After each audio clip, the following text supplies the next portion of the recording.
Welcome to Real Flix Reviews, like a book club for people who hate reading.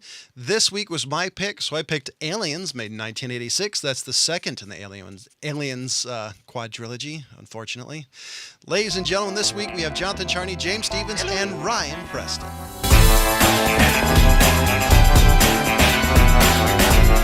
57 years later, Ellen Ripley is rescued by a deep salvage team during her hypersleep. The moon from the original movie has been colonized, but contact is lost. This time, colonial marines have with impressive firepower, but will that be enough? I gotta say, starting off, this has Bill Paxton, who I didn't realize that. I completely forgot, for one, this is my favorite Bill Paxton character because of one favorite line. But man, this made me sad seeing him because I loved that guy as an actor. One of my favorite lines of all time is "Game over, man, game over." Oh yeah. Improvised, by the way. Oh hell yeah, I can totally see that. I'm giving this. I'll give this a 4. I like this one. I thought this was a great evolutionary step for a character. You got to see Ellen Ripley go from kind of hero, or hero because she was forced into it, into someone who tried to control her own destiny a little bit. I love the Marines. I love the firepower. This is a good 4 because it's entertaining. It doesn't have any of the excess crap from the later releases. Like, I like 4, but it's just not as good. I jump in this one, and you miss Paul Reiser, even though this is one of probably my second or third most disliked Paul Reiser roles. Because I know you love Mad About You. I actually like that show, but for Helen Hunt, she was pretty damn cute. I'm giving this one a 3.5. I'm actually open to that possibly going up as we discuss this one. Look at how old this dude looks, man. Mm-hmm. God, I was kind of blown away by Lance Henriksen, his IMDb profile picture. He was the robot, right? Yeah, he was the robot. I like him. He's actually a good actor, and I really do like the roles he has. This movie is one of the few movies I would almost called perfectly cast. And the reason even the characters I hate. I don't hate the people who are in them. I hate the characters. So this was really well done. To me, I mean, I was popping when the bad guys came up, not the aliens, but the characters I really disliked. It's like, I hate that guy. I was really impressed. This movie. Well, yeah, Ryan, you're up on a preliminary rating. Okay, preliminary rating 4.5, easy. This is the superior movie to the first one. Okay, I will fucking stand by that forever.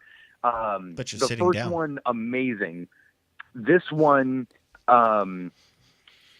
it took it to the next level. You know what I mean? And I agree. This movie didn't suffer from sequel syndrome. No, yeah. This was one of the rare instances where it actually it enhanced the first one. It added so much. Like you said, it absolutely enhanced the first one. It was perfectly cast. They everything was from the natural progression of the character already. So seeing the story continue and get just that much better is totally really, agree. I mean, definitely went for the action, and they didn't wear you out. The first one was almost a teaser for the alien. You know what I mean? Like it almost whet your appetite a little bit. In this one, you just get full on multiple aliens. Everything was the suits. I think they made like 6 suits or something like that, and then just did clever editing and camera tricks, old school movie magic.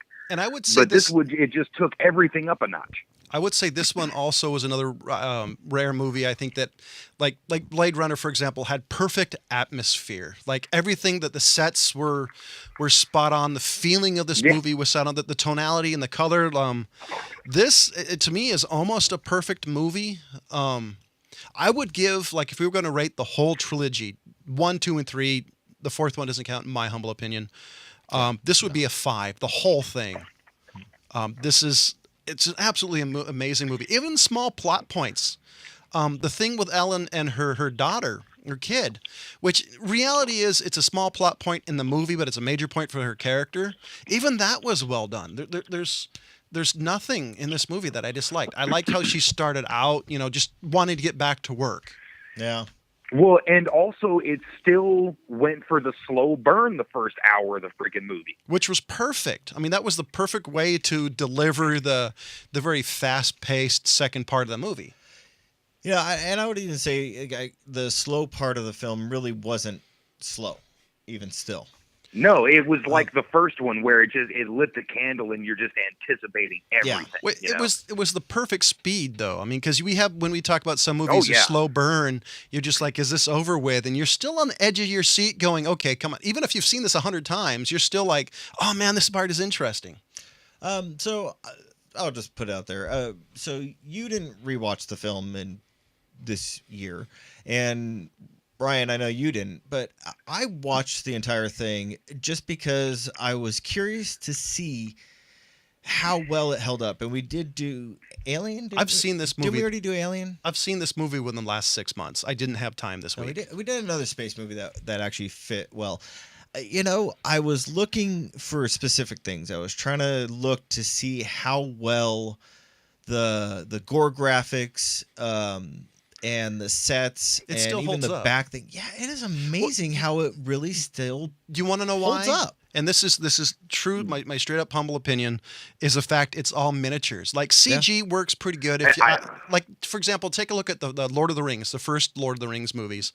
That was standard miniatures and standard effects with CGI added on. I think that's the perfect way to do it because all CGI movies, like a year later, they look horrible. This movie still looks absolutely stunning. Yeah, it's actually. Yeah, I've been saying it for freaking. I don't know how many episodes we've done, but at least 90% of them I've said this on. I fucking love when things look real. Yeah. The CGI these days, obviously 2017, we've got amazing CGI, and the things we can do today is literally what you can imagine in your brain you can put on a TV screen. But if you take a look at the Hobbit movies, they look like, it's like Taste of Technicolor Rainbow. It was horrible. Of course, there's exceptions and there's things, but there's no substitute for feeling like you can reach into the screen and hold what they're holding. Oh no, I totally agree. It's like we did the black hole, the ship, and the ship in this one, the ship in the black hole. It had a feeling that you cannot reproduce with CGI. It's the giantness of it. I don't think comes out as well. Yeah, and it feels like to me right about the time that because I mean back in the day, obviously there was no choice. You're building miniatures. If you wanted to blow up or have Godzilla stomp Tokyo, guess what? You're building a small Tokyo and having a guy in a suit. By the way, that sounds fun. Can I volunteer for that job? The options, right? Seriously. But I just want to build miniatures just to stomp them in my spare time. I don't even want to film them. But there was a time where you didn't have a choice, and it seemed to me like right about the time that they sort of perfected this amazing, amazing art form. They're like, hey, we're going to switch over to this digital shit. It really does end up being digital shit. Well, Jay Leno says something about cars that I think actually fits. He said the last days of old technology is better than the first days of new technology. And the 80s, early 90s, unfortunately, were kind of the last days of practical effects, at least as far as I've been able to find and listen to. What's cool to me is I think that we're actually entering into this era where the CGI has gotten to a point where the best possible thing is sort of this augmented reality, where you have something tactile and you add to it a little bit, something like this mix of both worlds. And obviously it seems obvious, but very few people do it correctly. I mean, J.J. Abrams, I think, does it great because he'll build the key points of a set and then sort of CGI a lot of things around it. Then add the sun flare. Yeah, oh, God damn it. If there's not a sun flare every 25 seconds, he's not satisfied. I think what that is I think that's just time of. I think a lot of these directors and artists come back like a while after the film was made and see how it just doesn't hold up. Like if you take most movies, even with crappy practical effects from the 40s, 50s, and 60s, like they kind of held up somehow. But the early CGI movies, old they just school movie magic is, yeah. Yeah, Yeah, but go if you look take at the- but if you take a look at like early CGI, and I'm talking about like you take a look from Terminator 2 and forward, Oh yeah. it just some of them just do not hold up. Like if it was done was 100% practical. Yeah, Terminator 2 holds up. I don't know what you're talking about. Well, no, but I'm saying, yeah, but no, from there's- Serious? wait, hold on. But from that forward, because before that you had like Tron, and you had movies that used computer-aided graphics, but Well, it yeah. would not as No, easy. I know what you mean. It was the real hardcore sci-fi nerds that were into the computers at the time that were trying to do the really early stuff. Like for example, Tron, and then people didn't get realize, hey, you're onto something. Like for example, they would not give Tron an award because they thought it was cheating using computers. I mean, this is how much the Yeah. Academy Awards, for example, has changed. Yeah. Well, and it's absolutely not cheating. I mean, it's like saying to an artist, like you can't use any tools other than a paintbrush. Like, what says who? Basically, you're just adding to what's- it. You're plussing it. You're shining it up. Yeah, I still think it's Warhol's just crap. another tool. It's just another tool. But what it's gonna take though is these people like Christopher Nolan, Abrams, Quentin Tarantino, the kind of people who want to shoot in ultra 70 millimeter. The kind of people who want to still build miniatures and really expensive props to shoot it practically. You need those people to keep those sort of art forms alive. I'm going to stop because I keep mentioning this shit over and over again. So I would. The other thing to get back to the show that the movie is, I love the electronics like that. The automated turrets, those I armatures. like the bullet counters. Yeah, the armatures, their guns was on. I love the exercise, by the way. Those two were doing and with those weapons that were attached to them. There are a lot of stuff that was impressive. And love also H.R. Giger was the guy who designed the aliens, the original starting point. This universe is just so well detailed in those movies. Yeah, I Yeah. always think like It how is badly really- that petroleum jelly must have smelled when they lit it on fire. Oh my gosh, really? I mean, did you guys get high from that? Ugh. That poor Ugh. poor guy stuck on that alien suit too, because they dumped a ton of KY jelly on him. It just. Yeah. But man, my cousin, for example, when he saw the first one as a kid, it scared the ever living crap out of him, just because you never saw anything like that. And I keep imagining with the second one. I think about this with especially this movie. You're seeing it again. I mean, you know what to expect, but you still don't really know what to expect from them. Yeah. If that makes sense, because they're not traditional monsters. I know, and they learn.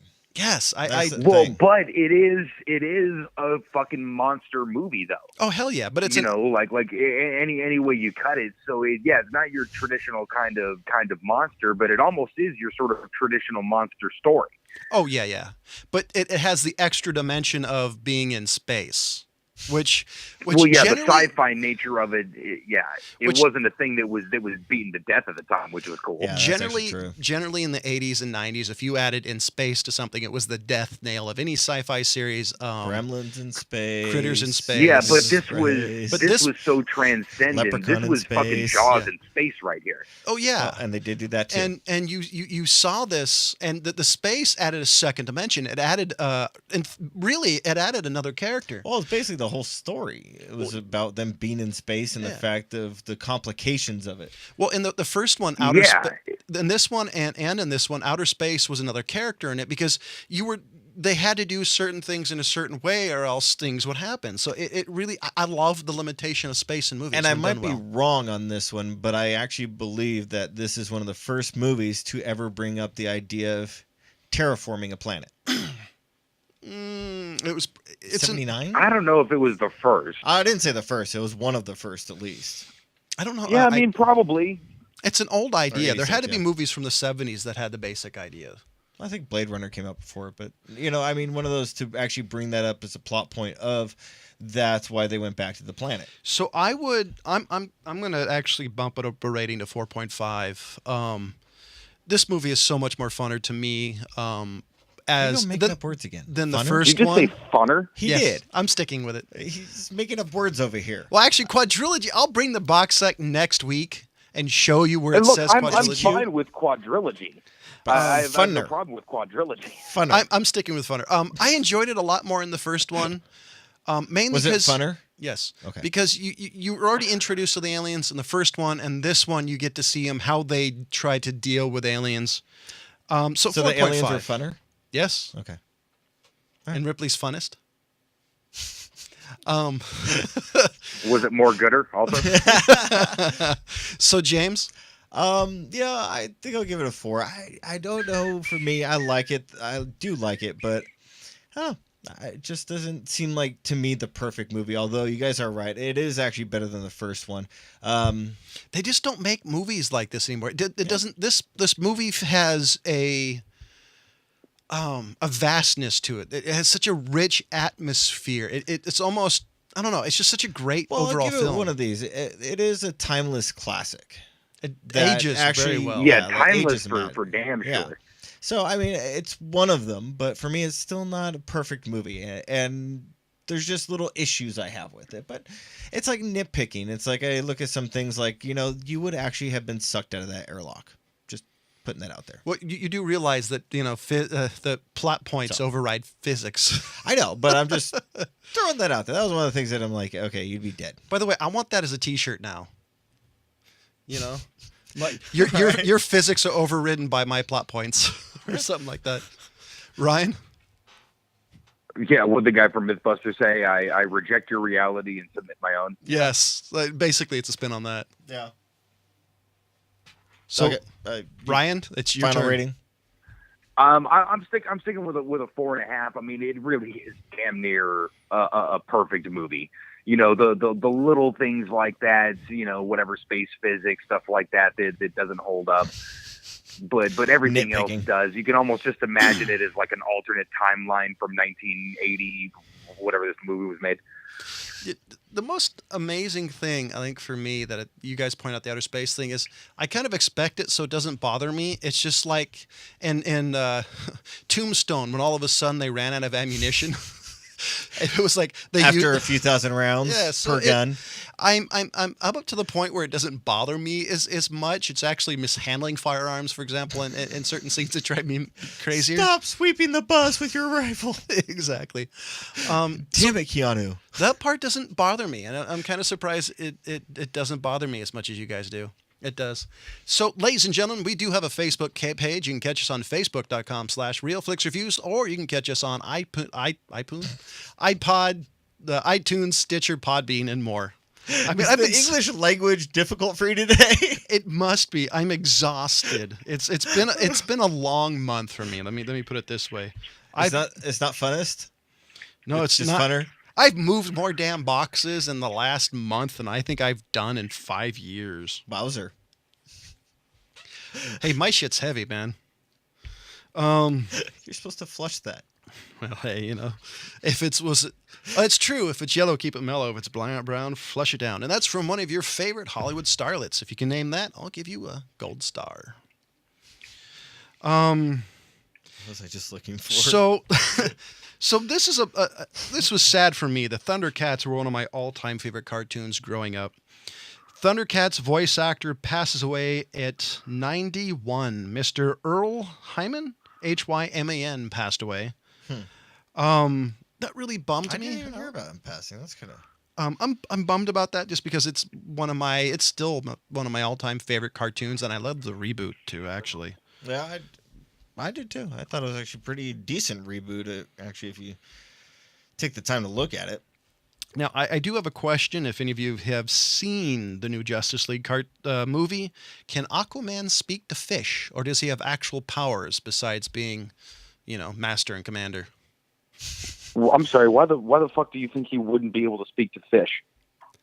It's Hollywood, and you never know. They could decide that people thinks it's funny that he can command sea life. Like, go see horses do this, which he does in the cartoons and comic books.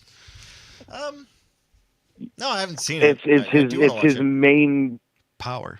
ability. Anyway, Basically, the Invisible Woman is better than Aquaman. So I've heard a couple interesting things. Allegedly, Ben Affleck wants to get out of being Batman. Why? You just couldn't take all the shit? I haven't. I saw this in passing. I didn't actually was able to check out the article. So what do you think, though? I mean, as far as Batman goes, he's not the worst. No, I actually he's kind of definitely like not the worst, but I like his version of it, though. I mean, it's kind of it's the grittier Batman. I mean, it's not the grittiest Batman, but I don't know. I because I would put him as number. He's definitely not the worst. I'd put him as number 3. Kilmer. I put him as probably 2. I was such a fan of Christian Bale's, but I'd say Christian Bale, Michael Keaton, and then him. I like Michael Keaton over Ben Affleck. I agree with that, but yeah, Michael Keaton's Bruce Wayne was shitty, goofy. Well, yeah, that's a good way to put it. True, he's no Kevin Conroy in the cartoons, but I don't know. He's definitely not the worst. I'll just go with that. I mean, kind of got where he's going for it, but I just think he failed.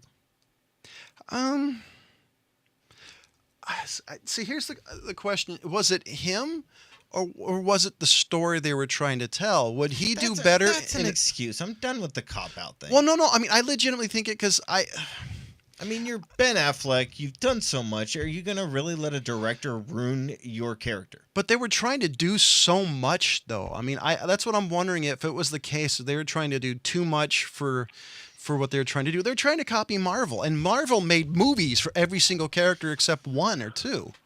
So I don't know. Well, yeah, Justice League was trying to catch up. I mean, ever since they did the first sort of teaser announcement for the Avengers, I got excited because I thought to myself, oh shit, I get to see a Justice League movie eventually because of course DC is going to follow suit. But it took them a while to get going. Yeah. You know, they almost had to like redo a couple of movies, reboot a couple of franchises before they can really be on sort of firm ground. And they seem to start playing catch up with Marvel and not putting in sort of the quality of groundwork. I mean, Marvel had the long Marvel game. did. I mean, I think Marvel had the long game because, like, Iron Man was the first start in the Marvel universe, and allegedly, I don't have proof of it. The last Hulk was X-Men. The last Hulk movie was supposed to be part of this. I've always heard was supposed to be the first starting of the DC. No, not DC. Scratch that. I heard it was Marvel. Yeah, it was supposed to be first Marvel, but it didn't turn out. I'm sorry, I got confused over something. How shitty that movie was. Yeah. I don't know. I want to see it. I've been told by my parents that it was a good movie. The old guy liked it, but I don't know. I like where it's going. I mean, though. look, I'm really hoping I like it. I really hope I do. I mean, I've been looking forward to this one for a while. To me, this seems like it should have been the culmination of something, you know, that was much grander than what it is, you know. But it's from what I've seen, it feels like it's one step away from having the Wonder Twins. I don't know. It's on the verge of being campy from everything I've seen. I mean, I'm hoping I'm wrong, but if you look at the trailer, it really does look campy. So they basically made it Captain Planet? I wouldn't go that far. Maybe Howard the Duck. I don't know. I'm going with Ryan. You wouldn't go Captain Planet far, but you'd go Howard the Duck far. Well, Leah Thompson's in Howard the Duck. I feel like that's a little backwards. There's one redeeming person in Howard the Duck. That's Leah Thompson. Yeah, I had a crush on her as a kid, so I'm still sticking every with guy her. did. Steven Soderbergh is in awe of Mad Max Fury Road and can't see how hundreds didn't die making it. And I actually agree with him, seeing how he's surprised that hundreds didn't die filming Mad Max Fury Road. Oh, I see. Yeah. The way they filmed that, they're going to be teaching that in fucking schools for a long time. I hope so. So, since we all subscribe to Netflix or another one of those streaming service, Disney has been announcing for a while they're going to do a new streaming service. It came out sometime the last couple of days. It'll make it cheaper than Netflix, allegedly, because Netflix and Amazon are still eating everybody's lunch or drinking everybody's milkshake. Well, the interesting thing about the whole deal is that they're taking Marvel with them. Well, yeah, they'd have to. But here's my point. I'll try it out when it's released, especially if you do like a 30-day trial. My only way that I'll ever stay on this, if I have access to all their catalog. They won't. I want stuff that like Songs of the South. I want stuff from when I was a kid. I don't think they're gonna do it, and that's the only way I'm ever gonna stay with it. What the thing is they're gonna like you said, they're gonna take Marvel with them. They're gonna take Star Wars with them. So obviously no Star Wars. But anything. But at this Mark. point, who doesn't own at least one copy of the Star Wars movies? I mean, they're not exactly, Well, and that's the thing. I mean, in order, prequels because I don't have kids or anything, I don't so want them. yeah, I would definitely rather just go and buy all of the Star Wars movies again than get a subscription thing, because I'm sure it's going to be expensive, or at least that's what the speculation seems to be. I read within the last couple of days they're going to aim to be cheaper than Netflix. Which with the Disney's with Disney's bank account they could. They have a lesser catalog, of course, that they can draw from. Disney has, one would imagine. Disney has bought a lot. But also don't forget, there's Disney's entire back catalog from day one that they, in theory, could actually have on the service. You mean they're going to put out Steamboat Itchy? They could. All right. They could put out. Steamboat Itchy. Thank you. God damn, dude. I was no selling that. They have a lot that they could do if they release it. The problem is some of it at this point in time with today's political climate is a little bit controversial. So they're kind of stuck with all the modern, the second golden age of Disney. They're stuck with Pixar. You mean you're not expecting them to do the Dumbo with the crows and shit like that? No, I don't expect them to. I mean, it's on Blu-ray now, but I just don't see them. People are saying the crows in Dumbo are racist. It's a stereotype. Yeah. Okay, I'm not making this up. Disney will not put out one of their seminal classics because some liberals are upset about it? No, I'm saying they will put it out, but it's like the Lion King, where you can't buy the Lion King without the extra song. You can't buy Beauty and the Beast with the extra song. So as far as I'm concerned, or thinking they'll do, is they'll just remove that whole part with the crows. Which is actually a really major plot point because he has the feather for a long time. See, I don't think they're going to do that. I really don't. I don't know. Yeah, they wouldn't go back and retroactively edit their movies just to make it palatable for a 2017 audience. Oh, come on. They've already taken out Leroy. It was made in like 1924. Leroy? The black guy from the old Warner Brothers cartoons. They got rid of him. Remember the Bugs Bunny? You know what I'm talking about, right? Oh, Leroy? yes. Oh, yeah. I see. Yeah, he's gone. Speedy Gonzalez is gone. Without getting into politics, I just don't. Disney could, if Disney literally released their entire back catalog, even movies that are dear to me that I know that aren't really politically correct, I would do it just to have access to certain content that is not available without buying a really old beat up VHS tape. If they don't, I already have like most of the modern Disney movies that I want to purchase. I have almost all the classics. I don't really need any of the Marvel movies. I'll probably at some point buy the new Star Wars when 7, 8, and 9 come out. I mean, 8 and 9. Put out the Sacred Geometry. So I don't know. I mean, that'd be interesting. So what about you, Ryan? Is there anything that Disney has in their catalog that would make you purchase it? Like one movie, anything to even remotely give it a try? No, probably not, because I would probably just rather own them. You know what I mean? So like I would probably be reminded of something like, oh yeah, that one. But I'm not going to be on top of that thing like I am with Netflix. Yeah. You know what I mean? Like Netflix is my go-to thing. Yeah. I'll totally get a month's worth just to see what's on it. But I mean, I have Netflix. I'm not going to go out of my way for an Amazon thing or Hulu. Or even you know that YouTube's doing it too, right? YouTube Red. Yeah, they also have the thing where you had YouTube where you can watch live TV for $35 a month. Yeah, it's all local streaming channels. As far as I'm concerned, it's not a necessary thing when you have something as variety as Netflix has, which according to some of the things I've read, the Marvel's going to go away from Netflix and the Disney's going to go away from Netflix. Which isn't really that much of the catalog, realistically. No, it's really not. Honestly, all you need is if you... I don't want to lose Luke Cage and The Punisher and those ones. That's the one that I'm kind of disappointed by. And I don't know if they're going to be taken off because they're Netflix exclusive things that Netflix put out on their own. Well, that really depends on... Yeah, see, that's kind of... that depends on the... kind of interesting. That depends on the contract. It really does. If it was something... I agree, but... If it's something that I think Netflix is paying for, they can't. They won't be able to unless something... It's part of the contract. It'll be interesting. I don't think it's going to go away because... I don't know that many people who are going to pay for Netflix just to, the Disney streaming service just for Luke Cage. I don't know anybody. Like Punisher. Or the Punisher. I don't know anybody who's going to do it. I don't know. I'm not going to jump on board of the Disney. I'll see how much it is when it comes out because I do have a son and it might be something that he might be interested in. And it's a safe bet, though. There's a lot more safer things on that than there is on Netflix. Yeah. So, ladies and gentlemen, next week is James's pick. So, James... I'm going to jump a year ahead from 1986, go to 87 to Planes, Trains, and Automobiles. John Candy classic. Yep. And we're just going to carry over one of my TV favorite show holiday movies of all time. I didn't watch it. What was the TV show?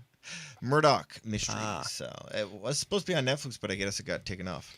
So, ladies and gentlemen, I gave Aliens a 4.5. Ryan gave it a 4.5. James gave it a 4. Next week is the seminal classic, Trains, Planes, and Automobiles. Planes, Trains, and Automobiles. Close enough.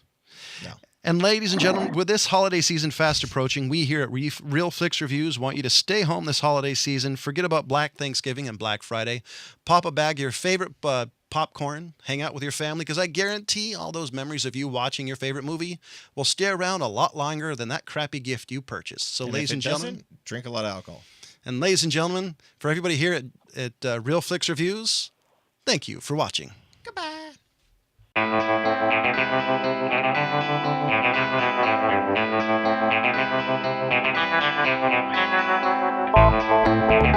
Thank you.